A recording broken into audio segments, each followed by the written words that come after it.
mañana bastante cargada, Pedro. Gracias, Liébana. Félix Bolaños, ministro de Presidencia, Justicia y Relaciones con las Cortes, bienvenido. Gracias, buenos días. Bueno, empecemos por la amnistía, ¿no? Que es una de las cosas más recientes que comentar con usted. Ayer usted, una de las reflexiones que hacía es cuanto antes que se aplique la ley en toda su magnitud, ¿no? Este cuanto antes, en términos de tiempo, ¿a qué se refiere? Es decir, corre el reloj, pero ¿hacia dónde? ¿Cuáles son las prisas? Bueno, la prisa es que la ley se promulgó por las Cortes Generales en junio del año 24 y 2 años después todavía no se ha aplicado a la totalidad de las personas beneficiarias de esa ley.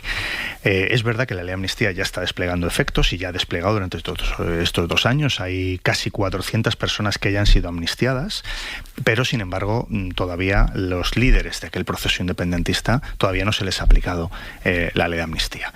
Es una ley que ha sido ya validada por el Tribunal Constitucional, ya no hay ninguna duda. El debate que se produjo en España, que luego podemos entrar un poco en detalle porque fue un debate desde luego alejado del derecho, muy visceral, pero nada que ver con lo que la ley suponía, pues ya el Constitucional ya validó y declaró constitucional la ley. Ayer el Tribunal de Justicia Europeo lo que dice es que es conforme al derecho europeo, conforme a los valores europeos. Dice que obviamente la ley tenía el objetivo de la reconciliación, que es lo que siempre dijimos en el gobierno, que ese era el objetivo, y por tanto ya está validado por esos 2 organismos y ahora pues hace falta que unos recursos que están planteados pues se vayan aplicando. En opinión del gobierno, pues obviamente creo que tanto el Tribunal Supremo como el Tribunal Constitucional pues lo que tienen que hacer es resolver los recursos que están pendientes, y creo que sería positivo para todos, sobre todo para la sociedad catalana y para la sociedad española en su conjunto, que esto se resolviera cuanto antes. Claro, pero no se trata solo de que resuelvan los recursos, sino de que lo resuelvan en el sentido que ustedes quieren que lo resuelvan. Bueno, que se resuelva conforme a derecho, conforme a lo que dice la ley. Si es que la ley de amnistía ya está promulgada y está clara lo que dice su... Pero sobre eso hay discrepancias, ¿sabe usted? Algunos jueces del Supremo que consideran que hay un ámbito... Bueno, hubo una interpretación del Tribunal Supremo que fue una interpretación contestada incluso dentro del propio Tribunal Supremo, porque hubo votos particulares que, bueno, pues es una opinión, tampoco esto es ninguna novedad, es una resolución aquella del Tribunal Supremo de la que discrepamos, porque era una resolución contraria a la ley y contraria a la letra y al espíritu de la propia ley de amnistía, que establecía claramente que lo que se pretendía era amnistiar a todas las personas que habían participado en el proceso independentista. Porque, en definitiva, de lo que estamos hablando, más allá de cuestiones jurídicas y de interpretaciones y de que hay recursos de amparo ante el Constitucional y de que hay una decisión del Supremo y que cuanto antes pues se ha de resolver, de lo que estamos hablando y de lo que va la ley de amnistía es de que consigamos que toda una generación de catalanes se reconcilien. Porque no fue tan lejos. Acordémonos del año 2017, del año 2018, la tensión insoportable que vivía Cataluña y por ende que vivía toda España. Y sin embargo, gracias a políticas valientes de este gobierno, políticas, bueno, pues arriesgadas, políticas que en ocasiones hubo una parte de la sociedad que no entendió y que ahora seguramente entienden mucho mejor, pues hoy la situación en Cataluña es absolutamente distinta. Hoy se entienden personas que piensan distinto, incluso que tienen una proyección de lo que tiene que ser el futuro de Cataluña diferente. Se hace política dentro de la ley, dentro de la Constitución. Hoy Cataluña es más habitable. Y ese es el objetivo de la ley de amnistía y, por cierto, ayer lo validó casi con estas palabras el Tribunal Europeo, que dijo que efectivamente la amnistía es una herramienta para superar conflictos políticos y dijo que el objetivo de la ley de amnistía era la reconciliación. Bueno, pues la reconciliación está conseguida.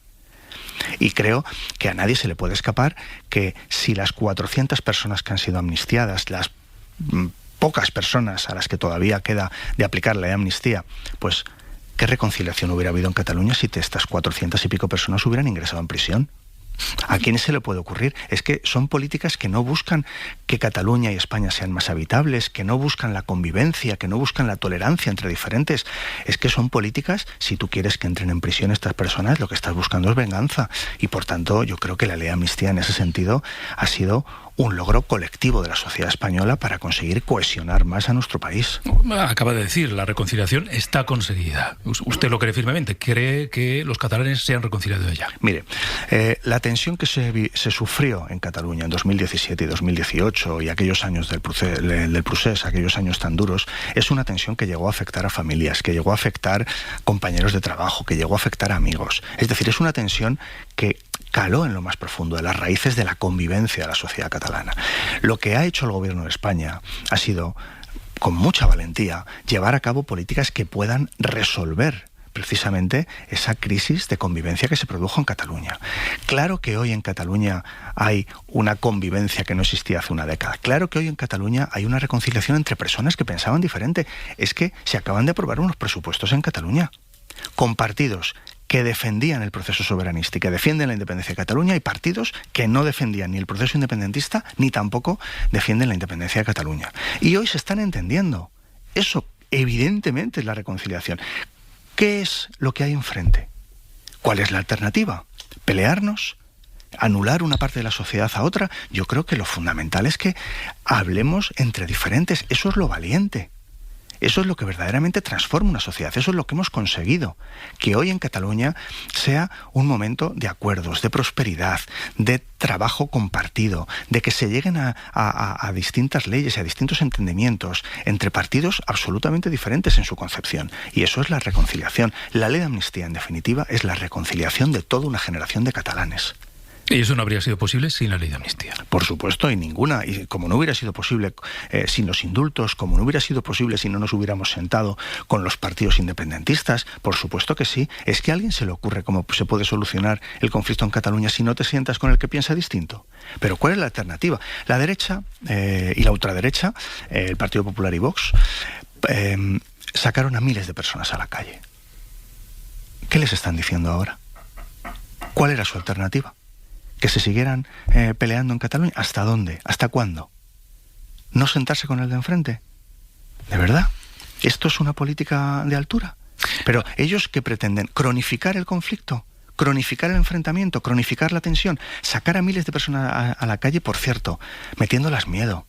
Diciéndoles que la ley de amnistía, que vulneraba la Constitución, que rompía el Estado de Derecho, que rompía España. Eran todo patrañas, patrañas. ¿Y ahora qué están diciendo? ¿Qué dicen? ¿Por qué no piden perdón? ¿Por qué no piden perdón por las patrañas que contaron de la ley de amnistía? Las cosas que nos dijeron, el presidente del gobierno especialmente, pero a todos los demás. Unos insultos gravísimos. Bueno, pues hoy Cataluña está normalizada. La ley de amnistía se llama Ley de Amnistía para la Normalización Política, Social e Institucional de Cataluña, y está conseguida. Y lo único que falta es que la ley despliegue sus efectos a todos los beneficiarios y lo haga lo antes posible. Usted sabe que en la derecha hay quien sostiene que había que conseguir la normalización o la reconciliación, pero no pagando el precio de dejar sin castigo a los sediciosos. Ayer mismo lo decía José María Aznar. Bueno, pues es una política de venganza, que obviamente no reconcilia y que no cohesiona una sociedad.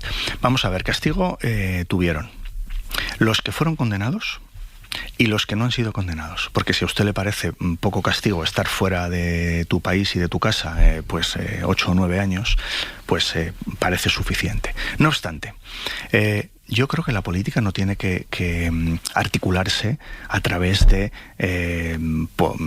la venganza, a través de intentar humillar al de enfrente, de intentar someterle, de intentar que pase por el aro.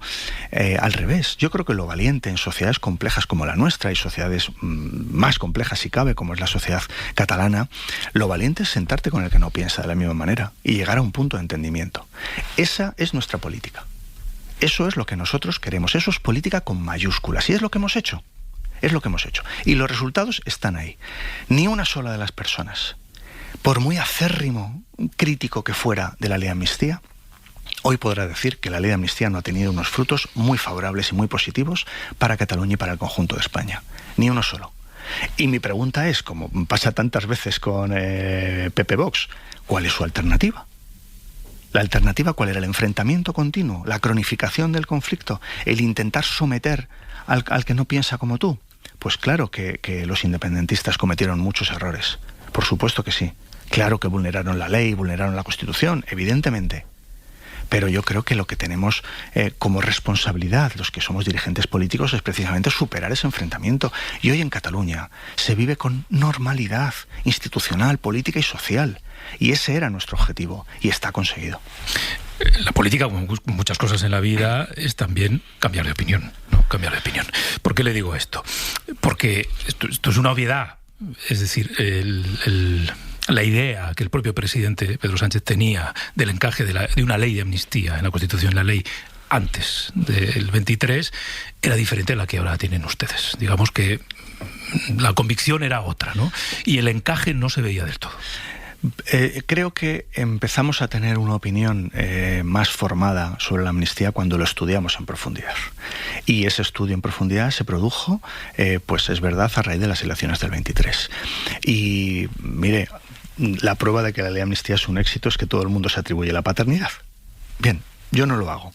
Solo digo que había un grupo de gente, expertos en derecho constitucional, expertos en derecho penal, expertos en derecho administrativo, en derecho contable, en derecho europeo, personas de un altísimo nivel jurídico, que entre todos conseguimos ahormar una ley de amnistía que fuera absolutamente constitucional y que fuera conforme al derecho europeo. Una ley que, en su momento lo dijimos, era impecable.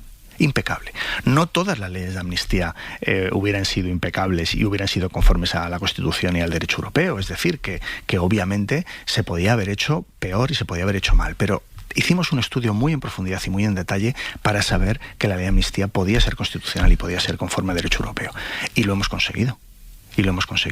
Y por tanto, yo creo que aquellas opiniones en aquel momento, pues seguramente porque no había sido objeto de estudio todavía en profundidad, porque piense usted, es que en Europa ha habido más de 50 amnistías. Más de 50 amnistías. Si es que lo dijo la Comisión de Venecia, lo dijo el informe de la Comisión Europea, lo dijo el dictamen del Abogado General de la Unión Europea, ayer lo dice el Tribunal Europeo.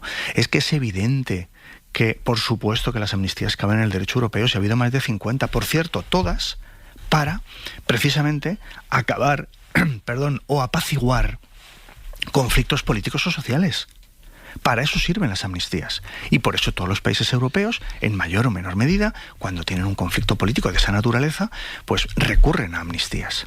Y claro que el Tribunal Europeo, como lo dijo la Comisión de Venecia, creo que eran 54. Obviamente que se utiliza, que es una herramienta que se puede utilizar. Y por tanto yo creo que tenemos que quedarnos a cuando se produce ese trabajo en profundidad para estudiar el encaje de la ley de amnistía y se llega a la conclusión de que, por supuesto que cabe. En España el debate que se produjo en aquel momento con la ley de amnistía no fue un debate jurídico.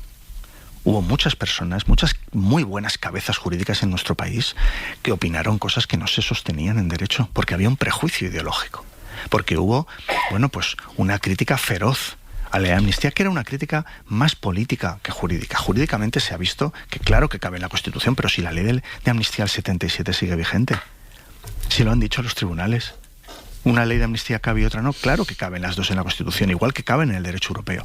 Y por tanto, yo creo que lo imprescindible es que y lo que creo que tenemos que trasladar es que cuando tuvimos la ley, cuando trabajamos la ley, cuando conseguimos una ley que sabíamos que iba a cumplir el objetivo político de la reconciliación y la convivencia en Cataluña y que era también conforme a derecho, es cuando ya sabíamos que eso podíamos llevarlo a los tribunales y podía salir con éxito. Claro, ministro, pero dice usted, hubo más una lectura política en aquellos momentos que jurídica.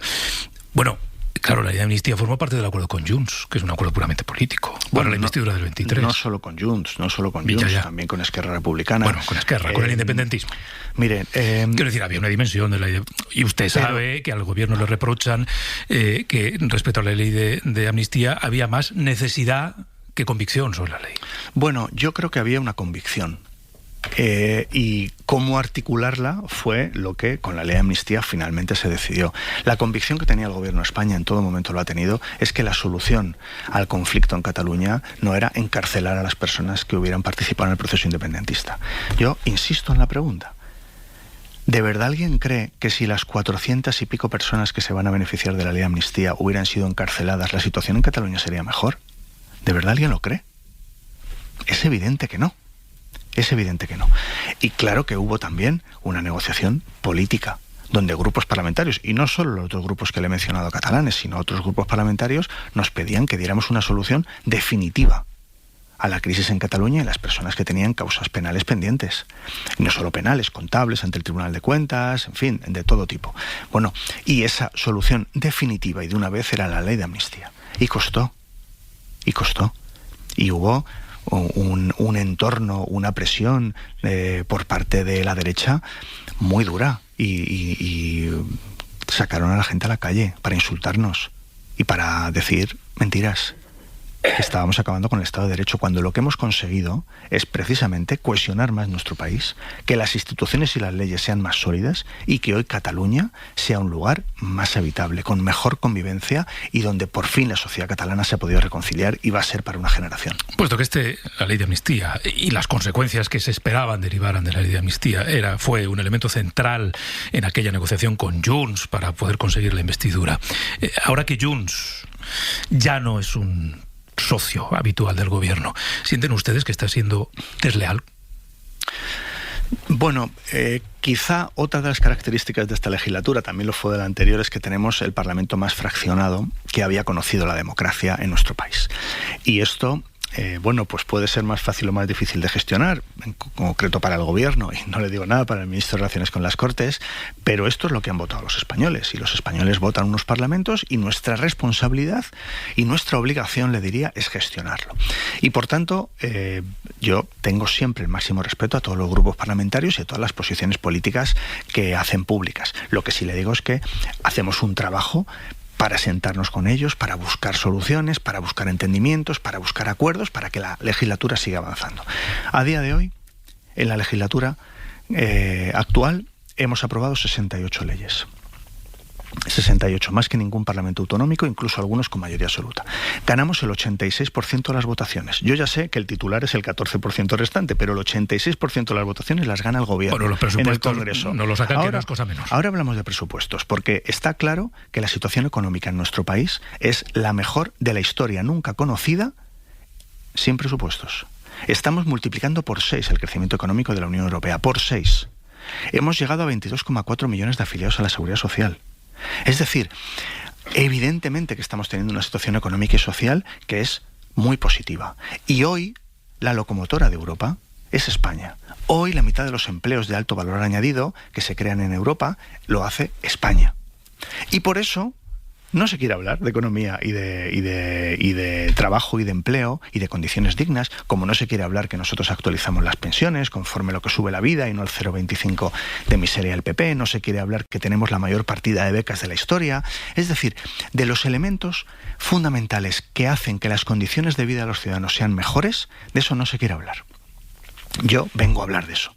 A cualquier sitio donde voy, creo que es importante, porque al final de esto irán las próximas elecciones generales en el año 2027, de que la gente vote lo que le interesa, lo que hace que viva mejor, o si se dejan llevar por otros discursos que evidentemente lo que no quieren, lo que no va a hacer y lo que no hacen nunca cuando están en el gobierno es mejorar las condiciones de vida de la gente. Bolaños. Ministro, ¿usted cree, como algunos compañeros o compañeras suyas de gobierno, que hay una parte de la judicatura en este país que quiere tumbar al gobierno? Yo creo que el sistema judicial en nuestro país con carácter general funciona, que tenemos buenos jueces y buenos magistrados. Creo que tenemos un Estado de Derecho robusto, con un sistema de garantías y de recursos que está en los mejores estándares europeos, pero también creo que ha habido resoluciones judiciales absolutamente incomprensibles que han hecho mucho daño a la justicia y han hecho mucho daño a las personas a las que ha afectado. ¿Pero son casos aislados o forman parte de algo más?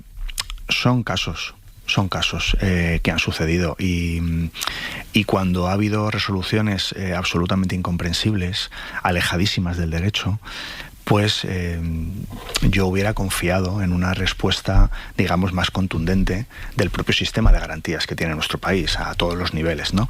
Y sin embargo, bueno, pues en ocasiones no se termina de dar una respuesta contundente y eso supone que haya gente que está sufriendo un daño, pues no solo en su reputación y en su nombre, sino que están sufriendo daño en su vida en causas donde realmente no hay nada de nada.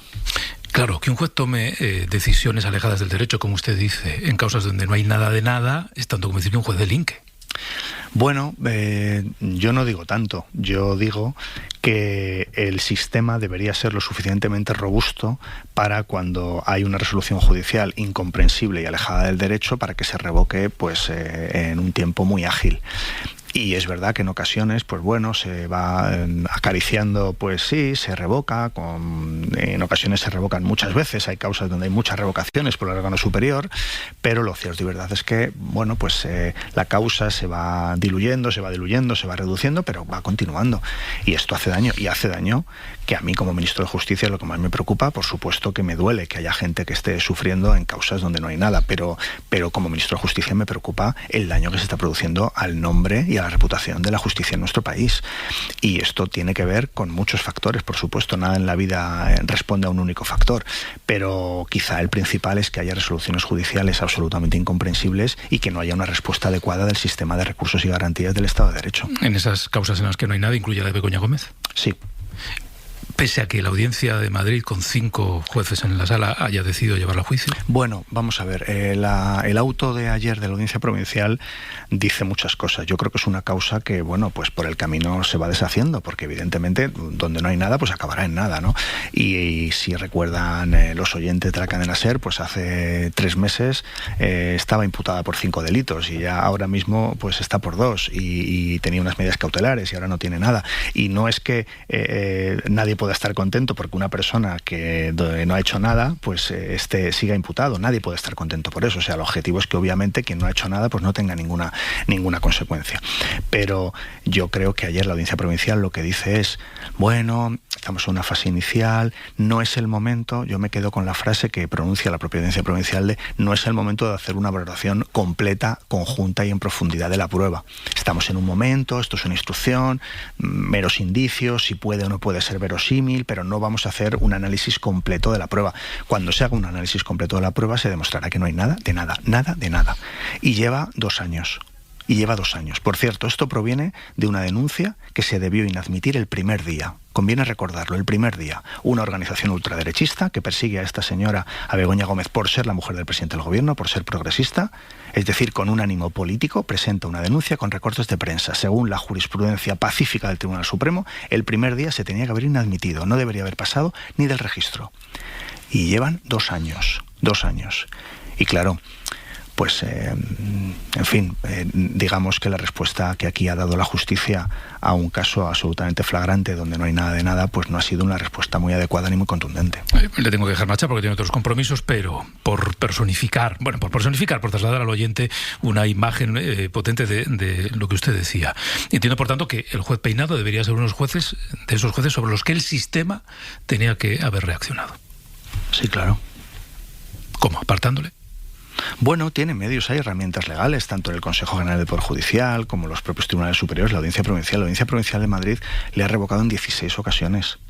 Es que es una instrucción, lo digo con todo el respeto, sin faltar a nadie y con argumentos jurídicos. Es una instrucción muy anómala. 16 revocaciones. No menos de media docena de denuncias ante el Consejo General del Poder Judicial, es decir, que es que ha tensado las costuras del sistema. Yo creo que la respuesta que ha dado el sistema judicial a este señor al que usted menciona, pues no ha sido una respuesta adecuada. Usted es militante del PSOE de Madrid. Sí. ¿Va a votar? Sí, claro, voy a votar. Sí, los militantes socialistas tenemos el honor, tenemos la responsabilidad y tenemos el derecho a elegir a nuestros candidatos y lo fundamental el domingo en estas primarias para elegir la candidata a la alcaldía de Madrid, porque va a ser una mujer, pues es que todos los militantes participemos y lo hagamos pues con libertad de criterio, eligiendo lo que es mejor para el partido. Y ya sabe a quién va a votar. Ya sé a quién voy a votar, sí. No me lo va a decir, claro. Bueno, a mí me parece que la grandeza de las primarias, precisamente, es que el voto de un ministro militante socialista y de un dirigente de la Ejecutiva Federal, como soy yo, vale lo mismo que el de cualquier otro militante. Y me parece que guardar esa neutralidad y ese respeto a las 2 candidatas, que son magníficas, tanto Reyes como Emma son magníficas, las dos grandísimas compañeras, por cierto, que dan 1000 vueltas a cualquier candidato que pueda presentar la derecha. Madrid necesita un cambio urgente, porque realmente lo que está sucediendo en Madrid desde hace años es que se están perdiendo tantas oportunidades como ciudad, que yo creo que una alcaldesa socialista en Madrid es necesario que exista. Félix Bolaños, ministro, gracias por habernos acompañado. Gracias. Gracias y buenos días.